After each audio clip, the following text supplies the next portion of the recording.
Muling balikan ang mahalagang usapin tungkol sa pagsusulong ng gender equality at proteksyon sa karapatan ng kababaihan sa bansa. Kasama natin ngayon ang isa sa mga empowered woman na dapat alam mo at kilala mo. Deputy Executive Director for Operations Annette Baleda ng Philippine Commission on Women. Ang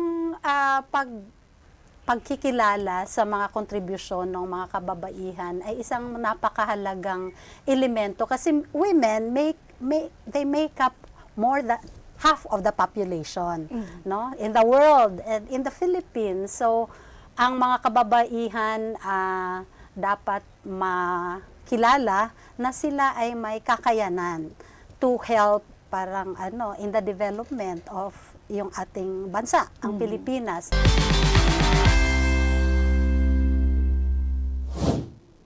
Sa kabila ng patuloy na hamon gaya ng diskriminasyon, karahasan at hindi pantay na oportunidad, nananatili ang panawagan para sa isang mas inklusibo at makatarungang lipunan.